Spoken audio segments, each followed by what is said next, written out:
Tender জটিলতায় আটকে আছে মেহেরপুর জেনারেল হাসপাতালের ঔষধ কেনা। অর্থ বছরের ৮ মাস পার হলেও ওষুধের টেন্ডার ডাকা হয়নি এখনো, যে কারণে দেখা দিয়েছে ওষুধ ও ভ্যাকসিনের সংকট। র্যাবিস ভ্যাকসিনেরও প্রভাবটাই সবচেয়ে বেশি চোখে পড়ছে। তবে সমস্যার সমাধানে কাজ চলছে বলে জানিয়েছে হাসপাতাল কর্তৃপক্ষ। আসিফ ইকবালের তথ্য ছবিতে প্রতিবেদন। মেহেরপুর জেনারেল হাসপাতালের জলাতঙ্ক বিভাগ প্রতিদিন গড়ে ১৩০ থেকে ১৪০ জন রোগী আসছেন কুকুর, বিড়াল, বানরের কামড় অথবা আঁচড়ের ক্ষত নিয়ে। রোগীর স্বজনরা জানান, হাসপাতালে র্যাবিস ভ্যাকসিন না থাকায় বাইরে থেকে কিনে নিয়ে জলাতঙ্ক টিকা দিতে হচ্ছে। হাসপাতালের ফার্মেসিতে অন্যান্য রোগের ওষুধেরও সংকট রয়েছে। ওয়ার্ডগুলোতে ভর্তি রোগীর বেশিরভাগই জানালেন ওষুধ বাইরে থেকে কেনার কথা, যে কারণে চিকিৎসা ব্যয় বহন করতে পারছেন না বহু দুস্থ রোগী। কুকুর এবং বিড়ালে কাটা রোগী নিয়ে তো আমরা তো ভাই এখানে এসে আপনার একটা ভোগান্তি শিকার হয়ে যাচ্ছি, কারণ এখানে ভাই ভ্যাকসিন অ্যাভেলেবল নেই।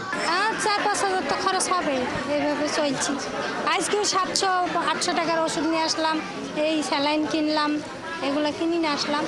হাসপাতালের নার্সরা এই সংকটের কথা স্বীকার করে জানান, ওষুধের সরবরাহ না থাকায় তাদেরও এভাবে চালাতে হচ্ছে। এখন সাপ্লাই নেই। ইনজেকশন কিটোরোলাক এটা আমরা রোগীদের কেনাচ্ছি। ইনজেকশন তীব্র ব্যথার কারণে ন্যালবানটা কিনাচ্ছি।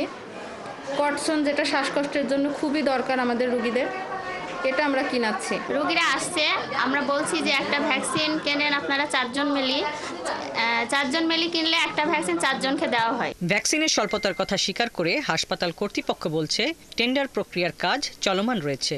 অ্যান্টি র্যাবিস ভ্যাকসিন খুব স্বল্প সময়ের জন্য আমাদের কিছুটা স্বল্পতা দেখা গিয়েছে। এটা স্বল্প সময়ের মধ্যেই ব্যবস্থা হয়ে যাবে আশা করা যায়। আর টেন্ডারের ব্যাপারে সুপার মহোদয়ের সাথে পরামর্শ হচ্ছে, এটাও প্রক্রিয়াধীন আছে। চলতি অর্থ বছরে হাসপাতালটি ৪,৮৭ লাখ টাকা বরাদ্দ পেলেও টেন্ডার ঝুলে থাকায় ওষুধ কেনা হয়েছে মাত্র ২,১৩ লাখ টাকার। হাসিবা আলী বর্ণা, ৭১। দর্শক, মেহেরপুর হাসপাতালের খবর জানাতে যুক্ত হচ্ছেন সহকর্মী আসিফ ইকবাল। আসিফ, হাসপাতালে কি পরিমাণ ওষুধ প্রয়োজন এবং সংকট কাটাতে কি ধরনের উদ্যোগ নিচ্ছে হাসপাতাল কর্তৃপক্ষ, কি তথ্য আছে আপনার কাছে?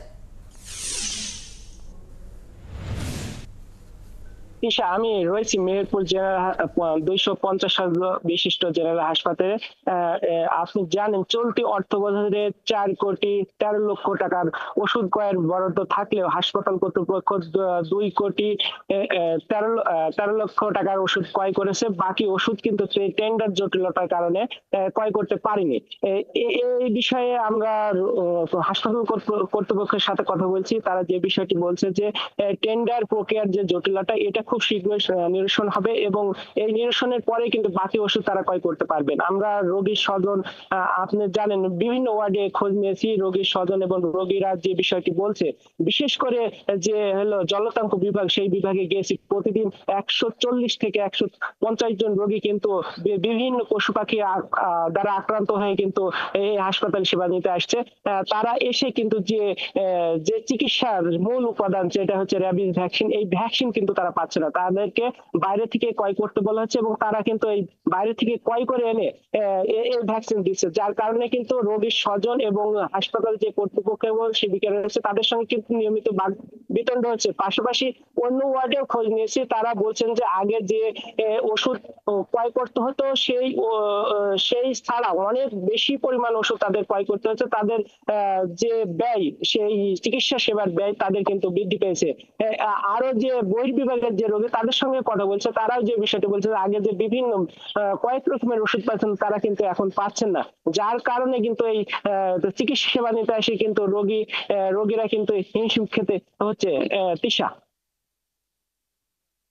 আপনাকে, আপনি আছেন সেখানে, থাকবেন, খোঁজখবর রাখতে থাকুন।